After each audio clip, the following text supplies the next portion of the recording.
caminos no se hicieron solos. Cuando el hombre dejó de arrastrarse, los caminos fueron a encontrarse. Cuando el hombre ya no estuvo solo.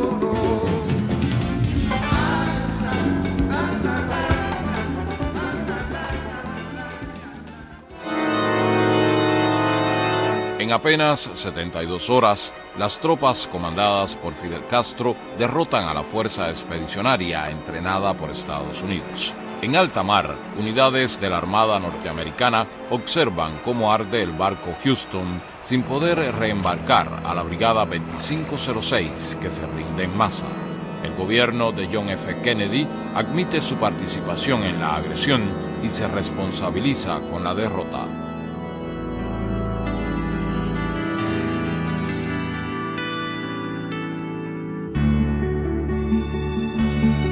El año 61 fue un año que fue como una punta de lanza. O sea, yo alfabeticé a un placero que se llama Nicolás Piloto Hurtado, a quien no he vuelto a ver en la vida. Pero fue algo muy emocionante ver que yo tuve en mis manos una persona que no... primero que yo también estábamos aprendiendo los dos, porque yo para aprenderme el sistema, el método, ¿no? Para alfabetizar me resultaba un poco difícil también, pero yo fuimos haciendo, y cuando yo vi que aquel hombre ya escribía, yo le dictaba una cosa, fue una felicidad muy grande.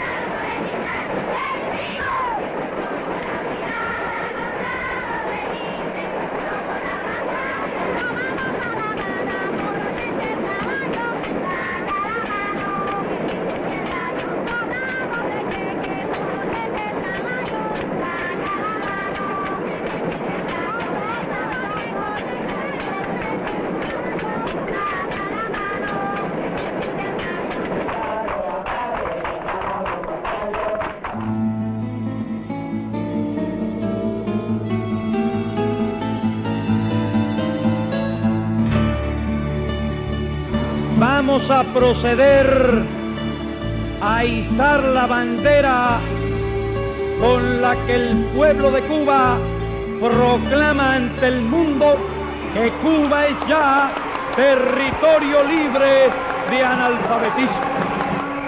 Esta victoria extraordinaria, ganada por nuestro pueblo en medio de bloqueos y de agresiones, eso es socialismo. Mucho tiempo después yo me di cuenta que esa campaña de alfabetización fue clave para mi desarrollo, porque fue abrirme a mi entorno, participar en mi entorno, entender elementos que nunca hubieran entrado en mi vida. No solamente era enseñar a leer y escribir, sino era también encontrarme con una identidad. ¿Quién me iba a decir a mí que mucho tiempo después muchas de esas personas iban a pedirme, iban a ir a un lanzamiento de un libro mío, porque me recordaran, porque entendieran más o menos lo que yo escribía o lo que escribo? Pero es una perspectiva muy enaltecedora, muy noble. Nunca hice, yo creo, que un gesto más noble como intelectual. En aquellos instantes, por supuesto que había corrientes estéticas, por supuesto que había historias de esas corrientes estéticas, de esos grupos que se habían unido por una afinidad o por otra, o por un interés o por otro, y que criterios distintos tenían. Yo creo que la reunión de Fidel con los intelectuales fue una reunión que impuso la vida para situar las reglas del juego, porque el periódico Revolución y la revista Lunes de Revolución no eran ni malos ni buenos, simplemente tenían objetivos y teníamos también que podernos expresar y hacer que se discutieran los problemas no a base de prejuicios o exclusiones. Los distintos compañeros han expresado aquí un sinnúmero de puntos de vista con sus argumentos. En el fondo, el problema fundamental que flotaba aquí en el ambiente era el problema de la libertad para la creación artística. Un tema discutido en todos los países donde han tenido lugar revoluciones profundas como la nuestra. Cuando se convocó aquella reunión en la Biblioteca Nacional, que fue muy caliente, fue muy fuerte, muy fuerte, muy fuerte. Yo recuerdo que había alguien que decía, cultura dirigida sí, sí tal cosa, pero cultura dirigida no. Yo hasta había tomado notas, pero las notas desaparecieron. Ahora hubieran sido de mucho valor, unas noticas que yo, porque aquello era muy fuerte. O sea, la gente valorando de que si no quería que le fiscalizaran qué escribían o qué hacían. Y entonces fue en una de esas sesiones cuando ya intervino Fidel, fue apabullante, y digo aquella cosa, ¿no? Que lo dejó todo muy claro. Allí estaba Lezama, estaba Virgilio Piñera, estaban los creadores de este país, no solo los intelectuales, porque el intelectual tiene alguna diferencia con el artista, pero estaban allí los artistas de este país, muy dudosos siempre y muy advertidos de la historia que tenía el socialismo con respecto a la cultura. Es decir, esa historia no nos agradaba del todo. Pensábamos que esta revolución podía, hasta cierto punto, modificar esa historia, ampliar esos principios, permitir que el hombre de letras exclusivamente se expresara en esta sociedad, tuviera un espacio en esta sociedad para escribir. Entonces, tal vez eso fue una ilusión, tal vez se produjo con el tiempo. Yo era un adolescente, ¿entiendes? Y uno se formó en la idea de la libertad de expresión, porque son las cosas que es la mayoría de un pensamiento establecido. Y había miedo, y ¿por qué no iba a haber miedo? Tenemos que entender ahora que había miedo. Pero yo creo que lo peor fue eso, no tener una vía directa de esclarecer realmente los propósitos de la revolución, que eran muy claros. Y no importaba ¿qué podemos pensar hoy del arte abstracto? ¿A quién se le puede ocurrir hoy que el arte abstracto es un enemigo de la revolución? Pero eso ya es una experiencia, es agua pasada.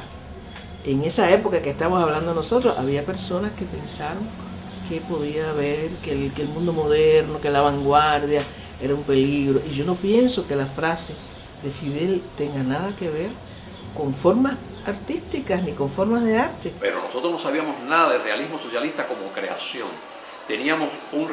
Sabíamos del realismo socialista como teoría. Es decir, y como teoría a mí nunca me pareció espantosa.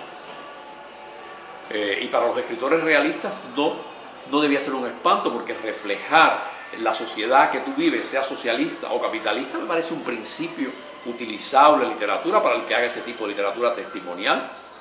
O sea, ahora una cosa es que el partido te diga no, el realismo socialista, pero el socialismo siempre bien visto, el socialismo siempre como lo mejor, el socialismo siempre como lo no problemático, el socialismo como una vida no contradictoria. Entonces ya eso es otra cosa. Pero si usted tiene libertad para practicar el realismo socialista, es decir, para expresar lo que ocurre en una sociedad socialista, entonces es una teoría realmente excelente. Es verdaderamente una estética, una poética posible. Había que rechazar esa experiencia stalinista y no quiero quedarme adjetivo, empobrecedora del espíritu, que fue la imposición del realismo socialista, pero que eso no podía ni prejuiciarnos con el socialismo ni rechazar la idea socialista, que hoy es mi idea, a pesar de todas las experiencias negativas que ha tenido el socialismo del mundo.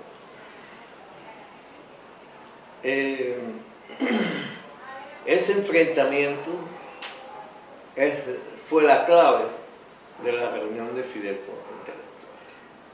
La gran preocupación que todos nosotros debemos tener es la revolución en sí misma. Es que nosotros creemos que la revolución no tiene peligros. Si los peligros reales o imaginarios que puedan amenazar el espíritu creador o los peligros que puedan amenazar a la revolución misma.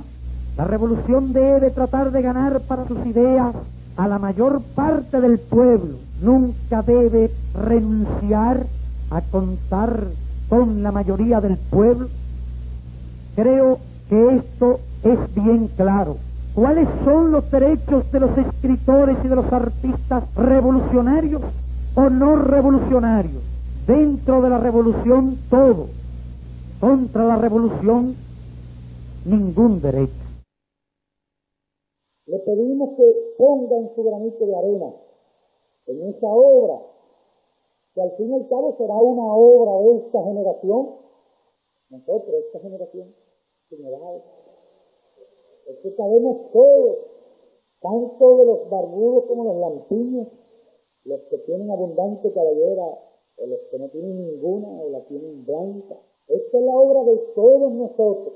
En eso estoy, y mientras tenga fuerza, seguiré sirviendo a esos ideales, porque como lo dije alguna vez, el día que triunfó nuestra revolución, dejé de ser el escritor solitario, de vivir en función de soledad, para vivir en función de solidaridad. 1959. Se crean las primeras instituciones culturales.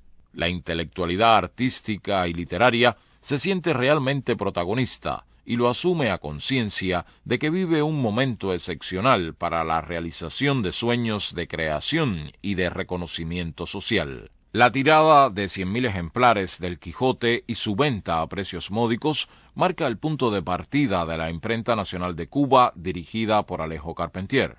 El suceso editorial deviene símbolo del encuentro del pueblo con la cultura. El presidente del ICAIC, Alfredo Guevara, anuncia al pueblo de Cuba la intervención de las empresas yanquis distribuidoras de películas. Y otra medida revolucionaria, se rebajan los precios de entrada a todos los cines. ¿Nunca has visto cine? Sí, lo he visto. Y tú me dijiste que en Caujerito había visto cine una vez, ¿no? Yo creo que la niña se equivocó, porque yo sí he visto cine. Puede ser alguna cosa de importancia, cuando ustedes están tan interesados a ella, tiene que ser alguna cosa muy bonita y de importancia.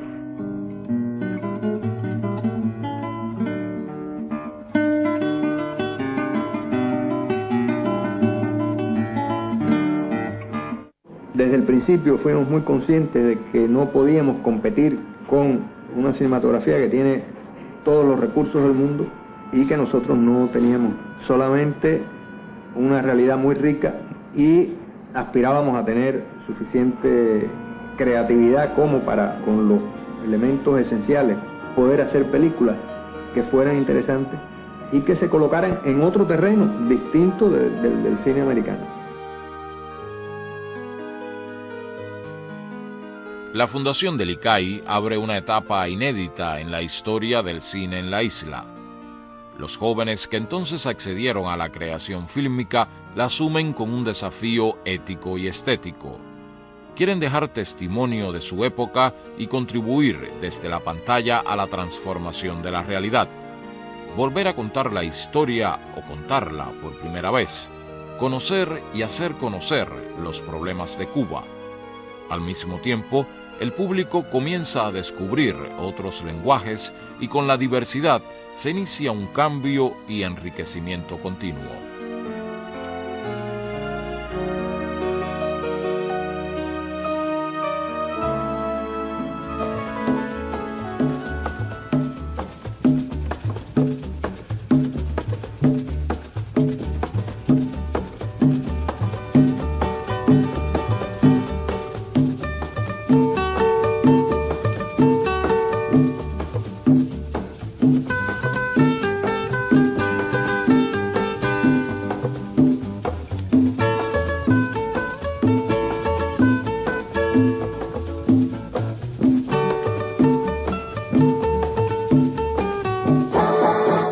Que solo las cubanas acarician su cara, su cara, su cara. Que solo las cubanas acarician su cara cubana. Y son cubanas, son más melosas, son más hermosas, las de La Habana y las indianas de Santa Clara son tan preciosas y no son tan caras. El Trini tiene bandera, el Trini tiene bandera, el Trini tiene bandera, el Trini tiene bandera. Te canto con doble acento, lo mereces y es verdad. Todos estamos de acuerdo, tu bandera tienes ya. La década cubana de los 60 seduce al mundo. La isla atrae con su imantación revolucionaria. Los viajeros quieren sacar cuenta propia de lo que ocurre. Las concentraciones multitudinarias y el fervor de la gente despiertan sentimientos que van de la admiración a la curiosidad. No hay que ostentar una militancia política para vivir días de revolución. Cuba ya no solo es escala de fascinación tropical. Ahora es posible descubrir y gozar la música y el baile, la alegría del cubano que se ofrece conversador y solidario, pero también la dinámica de la nueva vida que se abre paso. Con la Casa de las Américas como centro, se genera una atmósfera de encuentros y mutuos descubrimientos. Por momentos, Cuba parece una moda, pero lo que todos buscan en este lado del mundo es la posibilidad de asistir al nacimiento de una utopía.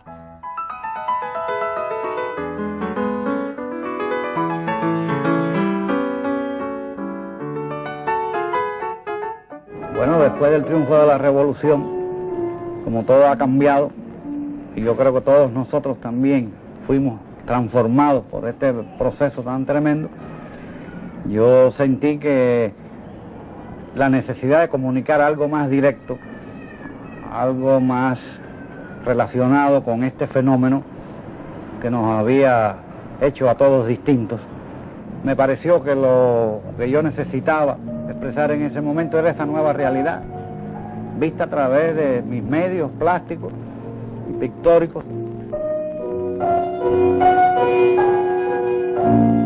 Llegué a la conclusión de que el paisaje era otro, es decir, ya el paisaje de Cuba no eran las palmas, no eran los bohíos, eso se iba a transformar o se estaba transformando. Consideré que el paisaje era, en esos instantes, la revolución plenamente expresada a través de sus héroes.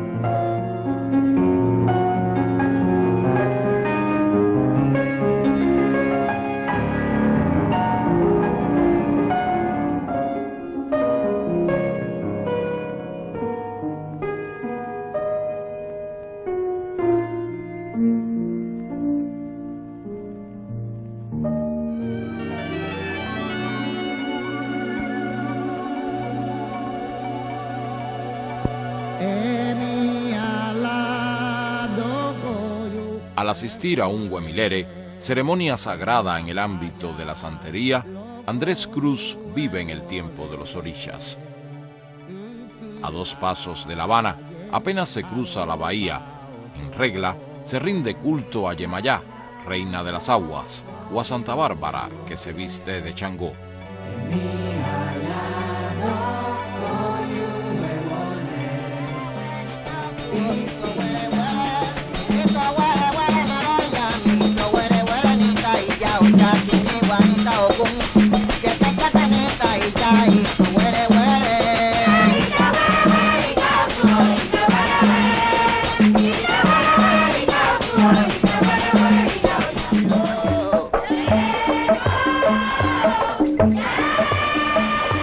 Aquí hasta los tambores son deidades en un culto ancestral y resistente. Los orillas de Andrés Cruz forman parte de la cultura y junto a las raíces hispánicas son el entramado espiritual de los cubanos. Aquí, el que no tiene de Congo, tiene de Carabalí. Ya veo, mira, vea, yagua mío. Ya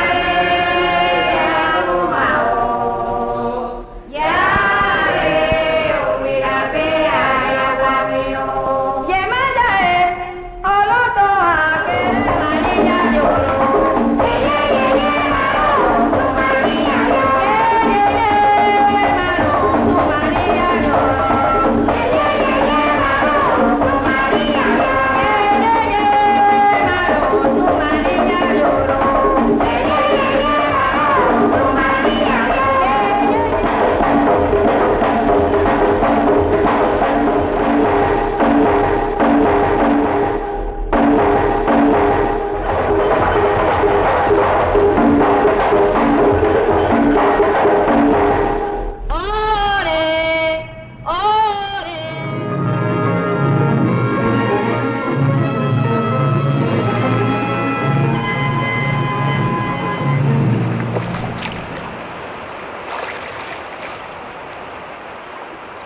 todas mis fuerzas yo deseaba pintar el drama de mi país, exprimiendo a fondo el espíritu de los negros, la belleza de la plástica del negro.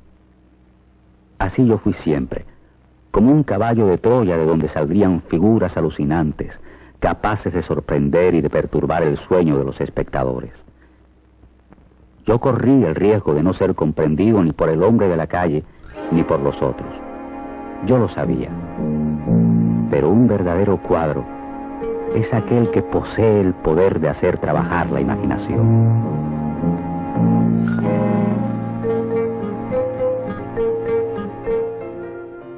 Verdaderas hazañas intelectuales y artísticas inauguran y consolidan la modernidad en el arte cubano con el grupo minorista y la revista de Avance en los años 20.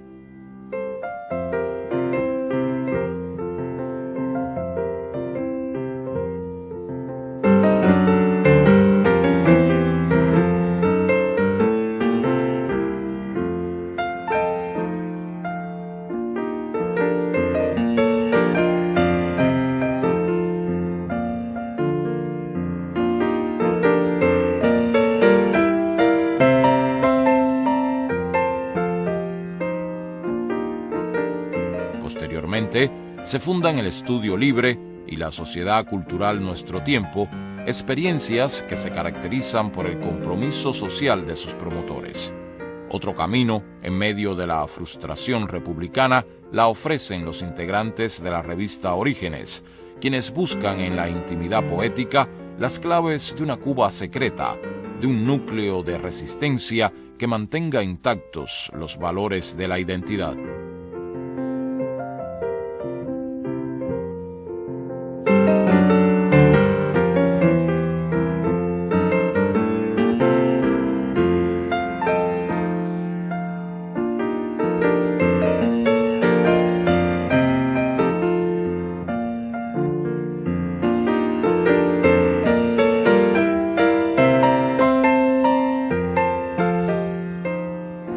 Ahí empezó lo que era realmente un trabajo plástico en La Habana.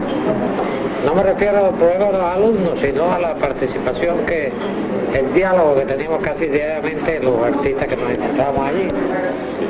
Sí, y me das la palabra, realmente... No, tú la coges todo lo que tú quieras. Lo más interesante que se produjo en el Estudio Libre no fue la obra nuestra, que desde luego fue una experiencia inolvidable, el encuentro tuyo y mío. Valga.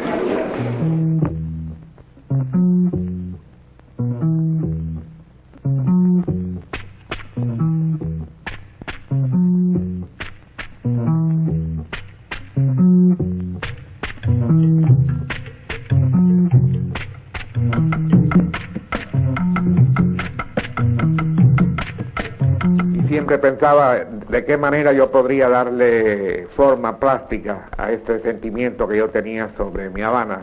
Primero fueron unas ciudades encantadas, pero después llegó la revolución y mi Habana se afincó, pudiéramos decir, con patas de elefante. Una Habana llena de colorido que ahora he visto reflejada, porque ahora La Habana se está pintando como las Habanas que yo pintaba, sobre todo en la antigua Habana Vieja, y eso me llena de mucho placer. Porque yo a La Habana, mucha gente me decía que La Habana era blanca, pero yo la pintaba multicolor.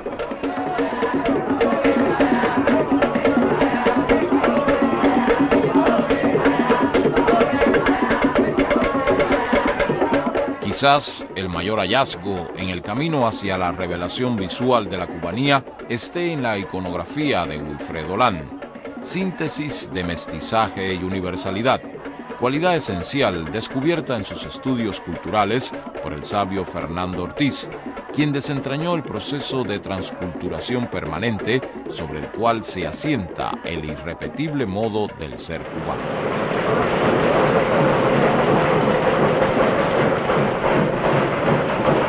Número 6.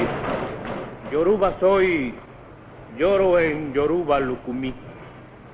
Como soy un Yoruba de Cuba, quiero que hasta Cuba suba mi llanto Yoruba, que suba el alegre llanto Yoruba que sale de mí. Yoruba soy, cantando voy, llorando estoy, y cuando no soy Yoruba, soy Congo, Mandinga, Carabalí. Atiendan amigos mi son que empieza así. Adivinanza de la esperanza, lo mío es tuyo, lo tuyo es mío, toda la sangre formando un río.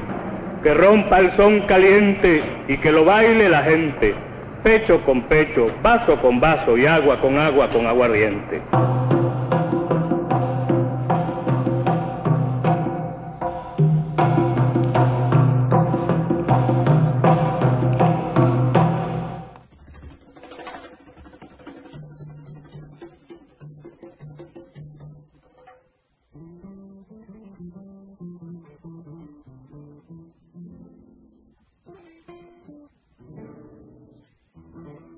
Es una cosa muy extraña, puesto que los ritmos, hay momentos en que son completamente flamencos, pero tocados con instrumentos completamente africanos. Entonces hay una fusión se puede decir, de las tres culturas, que una es la española, otra la africana y luego la cubana, que es la que viene el fin es la cubana fusión. Y el centro es la fusión de esas dos culturas. Sí, yo estaba oyendo el otro día él hablar y había dicho lo difícil que es, porque el ritmo de tus pies, tu danza, tiene un ritmo que no es completamente cubano. Si se unifican las ideas artísticas y se penetran las dos personas, los dos artistas, le es fácil, no es fácil, pero le es posible para el coreógrafo. Mientras una cultura sea viva, está en ebullición, y mientras esté en ebullición está incorporando elementos nuevos y mezclando los componentes de manera distinta. Yo creo que la cultura nuestra, que es una cultura que yo definiría por, si fuera a usar una sola palabra, por el mestizaje. Mestizaje no me refiero al mestizaje racial simplemente, sino al mestizaje cultural amplio, que incluye el racial también. El mestizaje nuestro no es un mestizaje determinado, es un mestizaje que está en elaboración desde el principio de la colonización y que seguirá así. Amada Virgen del Cobre, paz de tempestad surgida, en mis ojos detenida, eres alivio de penas y fe de mi alma prendida.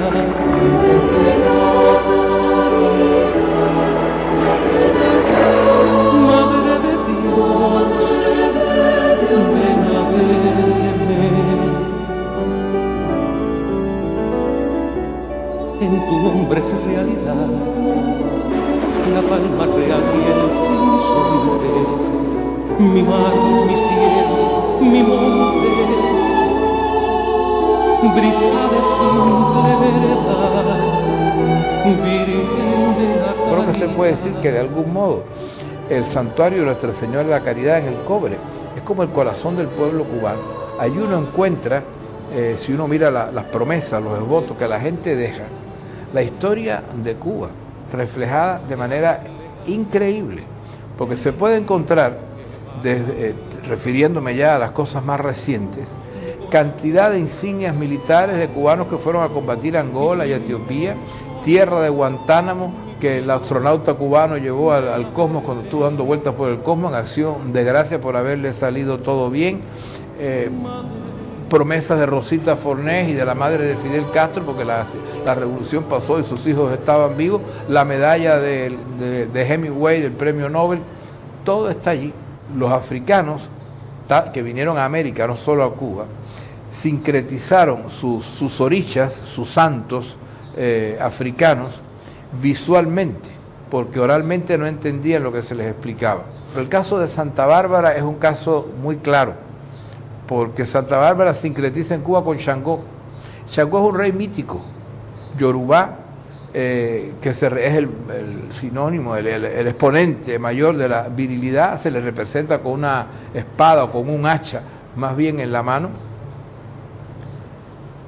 Evidentemente llegan a Cuba, lo que ellos ven, que tiene no un hacha, pero sí una espada, es Santa Bárbara, que no saben qué es mujer o hombre, porque en definitiva el pelo largo lo tenía todo el mundo entonces, y las túnicas las usaban todos. Pues este es Xangó. Tenía el rojo, que era el color que era típico de Xangó, tenía una espada, este es Xangó. Después se enteraron que Xangó era mujer, que Santa Bárbara era una señorita y no era un hombre. Entonces dijeron con mucha astucia, esas son las astucias de los orichas, que se presentan con caminos distintos para confundir y hacer lo que tienen que hacer. Para ti surge mi vida, Santa Bárbara bendita, para ti surge mi vida, y con emoción se inspira de tu imagen bonita. Que viva Chango, achapapá, que viva Chango, que viva Chango, que viva Chango, señores. O sea que creo que sí, que el sincretismo es una... El ajiaco sigue, la cazuela está en ebullición, hay candela abajo, y entonces pues seguiremos así, mezclando viandas y mezclando carnes y saboreándolas sobre todo. Te ofrecerán En el corazón de este barrio habanero se refleja una peculiar relación de sus habitantes con sus mitos y creencias. Otra historia, sin embargo, oculta en estas casas: la historia del feeling. El feeling es una suerte de estado de gracia de la canción cubana. El feeling no se canta, se dice, no se entona, se vive. Yo, bueno, dale.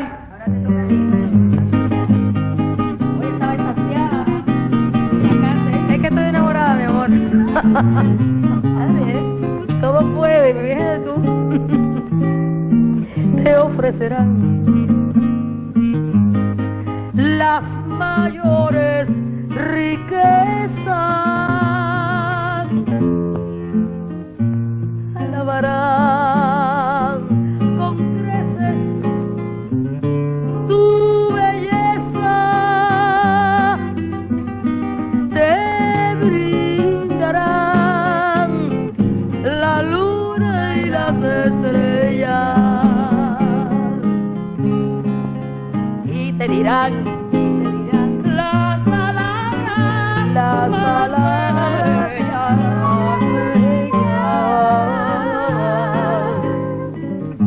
mas no podrá llegar hasta tus sueños, lo mismo le digo yo, ni conquistar tus mayores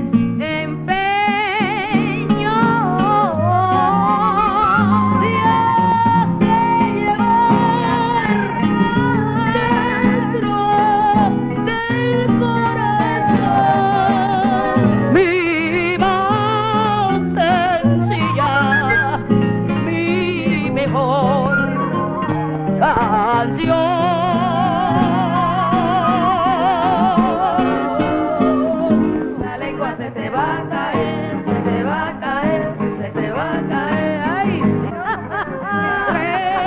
Tres lindas cubanas, tres lindas cubanas, el amor y mamá, y con la flauta. Si mañana yo me muero, ¿quién me llora?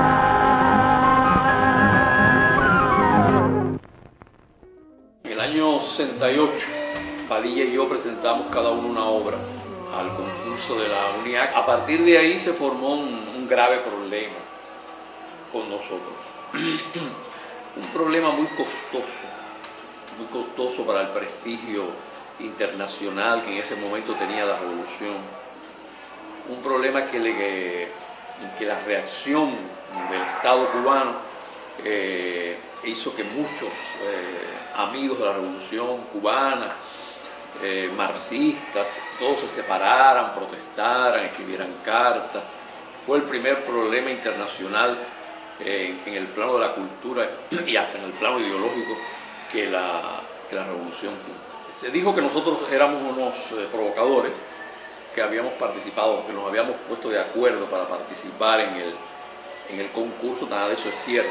A partir de ahí hubo una especie de exclusión. Fuimos excluidos de la vida cultural durante mucho tiempo.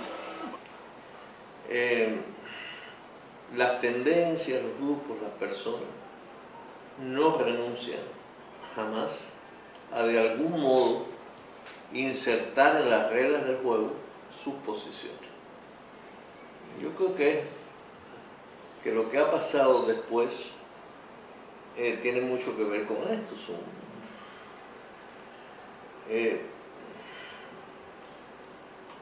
Desgraciadamente, los dirigentes de la revolución, en su conjunto la revolución, pero los responsables son los dirigentes de la revolución, optaron por no lanzarse a la discusión que, por amarga que fuera, es una forma de dialogar. Optaron por el silencio. Y el terreno de la información, en términos internacionales, sobre muchas cosas y la significación de momentos específicos del proceso revolucionario en el campo, estoy hablando siempre en el marco de la cultura artística,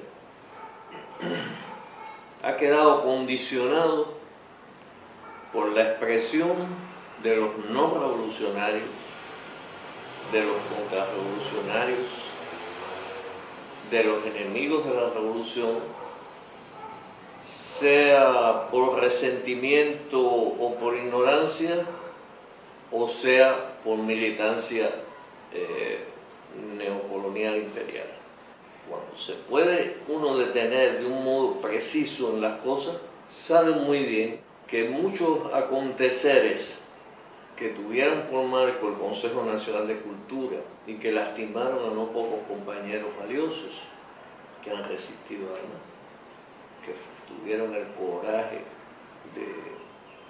de ser ellos a pesar de todo, no sucedieron ni en la Casa de las Américas, ni en el Instituto Cubano del Arte e Industria Cinematográfica, ni en el Ballet Nacional de Cuba, porque allí tuvieron sus dirigentes y sus componentes el coraje de decir no. Padilla fue una víctima y fue un victimario. Y los que lo hicieron víctima eran unos oportunistas con poder. Entonces habría que preguntarse, ¿no valen la pena las revoluciones? Pues yo creo que sí. Lo que pasa es que como condicionan nuestro lenguaje y cuando a alguien como mi persona, insisto, en mi escala, resulto entrevistado, las preguntas van en una sola dirección,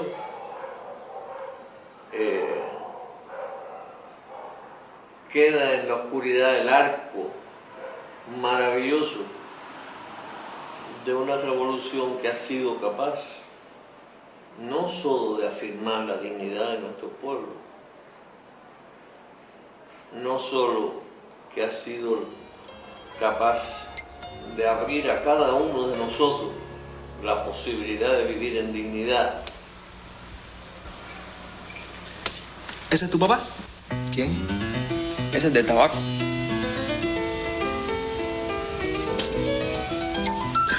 Muchacho, qué simpático eres. Ese es Lezama, el maestro, uno de los grandes escritores de este siglo. Un cubano universal.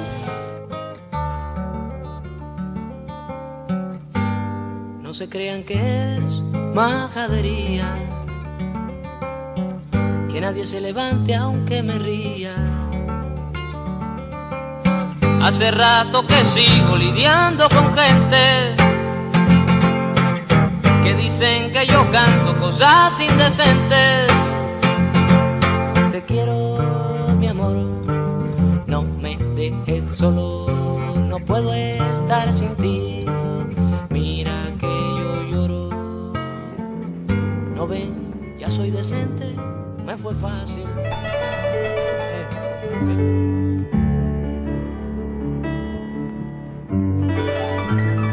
Emiliano, y además, cuando entras por primera vez, si entraras haciendo esos arpegios, sería maravilloso.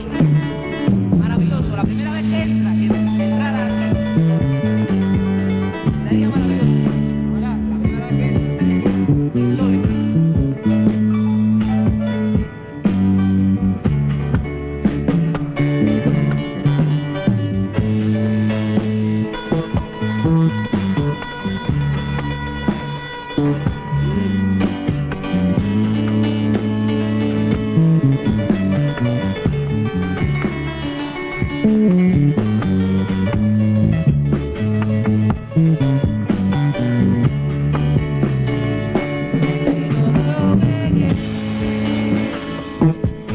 pienso que sin nuestras raíces, sin un Cindo Garay, sin un Pepe Sánchez, sin un Trío Matamoros, un Benny Moré, un Ignacio Piñeiro, tantos y tantos músicos que individualmente con su guitarra, por las calles, en un bar donde podían, conformaban lo que es hoy la cultura cubana o parte de la cultura cubana en su aspecto musical, la nueva trova no existiría.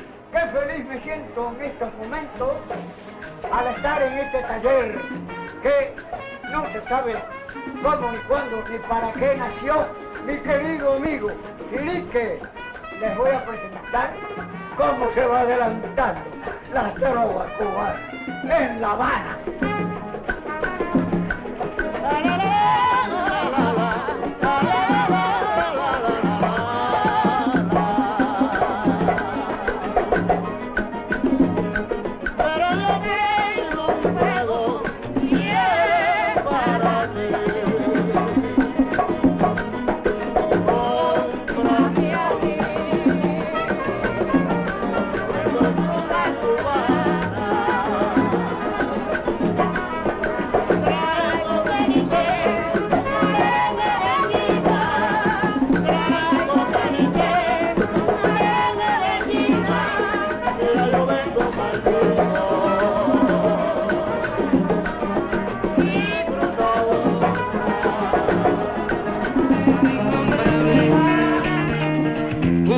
Como una gaviota y yo rápido seco mis botas, blasfemo una nota y apago el reloj.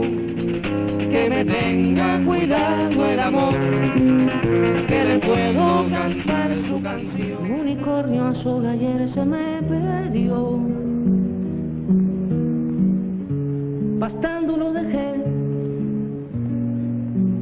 y desapareció. Cualquier información, bien la voy a pagar.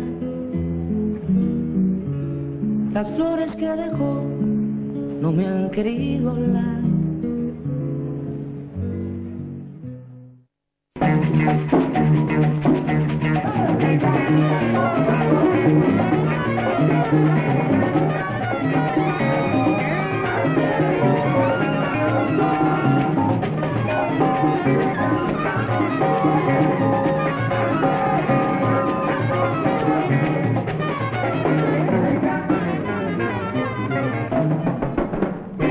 Ahora, dentro de la música cubana, incluyendo las canciones, el feeling y todo, está toda esa base rítmica de una forma o de otra. Es un asunto de identidad.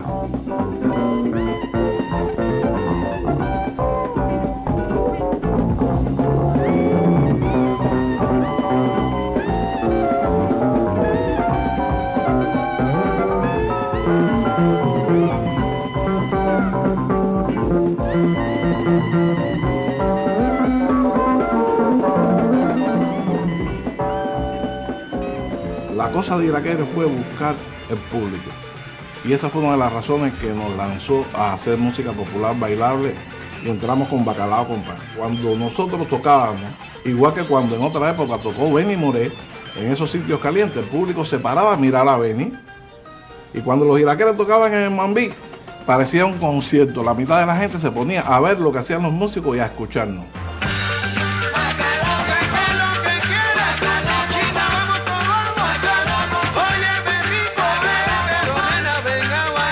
Para mí Formel ha sido uno de los más grandes creadores de la música cubana y el que revolucionó todo el formato de la charanga en Cuba fue Juan Formel.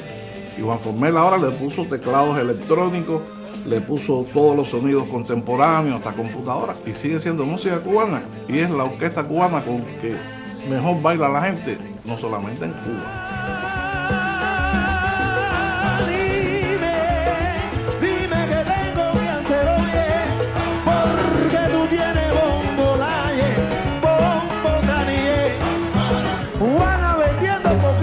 Ha sido muy injusto porque el mismo fenómeno Bambán, el mismo fenómeno Iraquere, lo que hizo Alberto con el conjunto cubano, todo eso ahora se está haciendo en los Estados Unidos en una música, se está creando, se han creado inclusive corrientes, el hip hop, una cantidad de cosas que se han creado que ya todo eso lo hicimos nosotros desde los 70 y los 80. Y cuando aquello decían que en Cuba no se tocaba música cubana.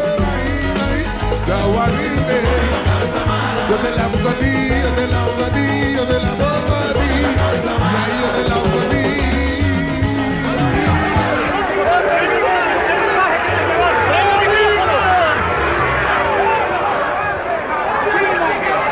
¡Asesino! ¡Apoyadores del crimen y de la criminal! Yo vine a tocar a los Estados Unidos y Miami pertenece a los Estados Unidos. Es nada más que eso. Si contribuyo a que se arreglen o que eso rompa las tensiones, bienvenido sea. Casi una decena de músicos o agrupaciones cubanas, como el famoso grupo salsero Los Bambán, no podrán asistir a la ceremonia de los Grammy Latinos. Influyentes exiliados cubanos acusan a los músicos que viven en Cuba, como Zenaida, de ser agentes de Fidel Castro. Eso me suena ridículo. Yo he hecho lo mismo que ha hecho 3 generaciones de músicos. He hecho música y he hecho música cubana. Los enfurecidos nominados dicen que los organizadores del Grammy Latino no les mandaron las invitaciones a tiempo por presiones del exilio cubano. Fíjese que no es uno solo lo que somos, lo que hemos sido nominados, sino creo que somos 9 y eso es un palo bien grande. ¿Usted me entiende? Para este lugar tan chiquitico, ¿usted entiende que tenga tantos nominados a un Grammy? Cada uno por sí solo ya son ese mismo concepto interactivo, ¿no? Que es la interrelación entre las personas y eso, como ellos, ¿no? Manito, Pepe del Valle, Kelly Ochoa, Boris, José Luis Medina y Alejandro Gutiérrez, ¿no? Que son, bueno, la mano abierta, ¿no? Pero qué cosa, a sotobote.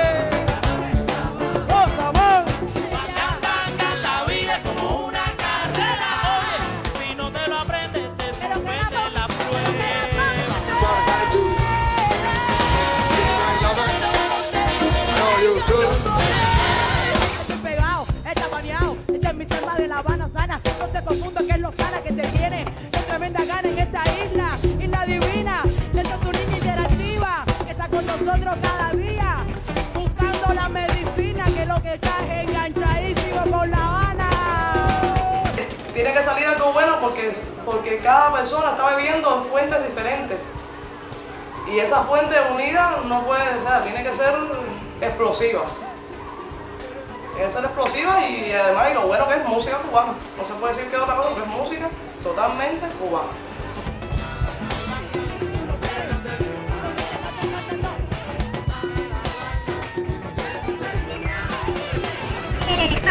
Tiene orejas grandes, el gran elefante. Tiene ojos chiquitos, el muy gigante.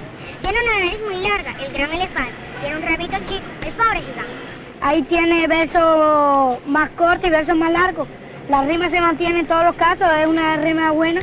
El poema no está malo, es un poema muy bueno. Nos habla sobre cosas muy de buen humor, sobre la vida de los elefantes.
En el cruce de los siglos XX y XXI, los creadores exteriorizan el papel del arte como instrumento que afirma y enriquece la condición humana. En la isla caben y se desarrollan todos los lenguajes: pintura paisajista, erótica, conceptual, posmoderna, abstracta, ingenua, realista, mitos afrocubanos y apropiaciones universales, agudas incursiones en la realidad política y miradas implacables sobre la vida diaria. La vitalidad de la creación en las artes visuales cubanas sigue caracterizándose por un intenso y extenso mestizaje.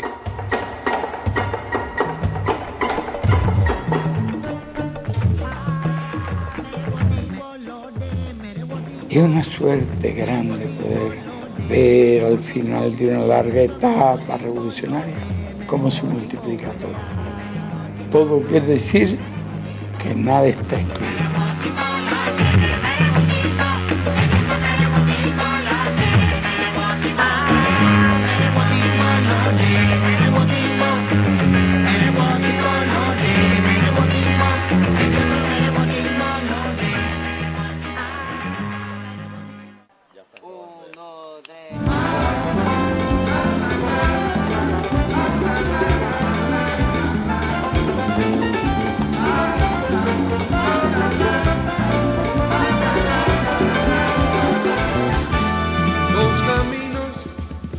Caminos no se hicieron solo. Cuando el hombre dejó de arrastrarse, los caminos fueron a encontrarse. Cuando el hombre ya no estuvo solo.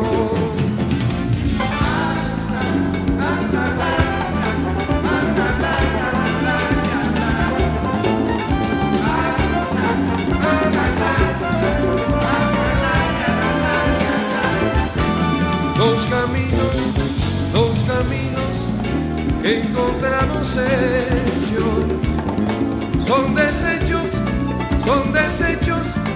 de viejos vecinos. No crucemos por esos caminos, porque solo son caminos muertos.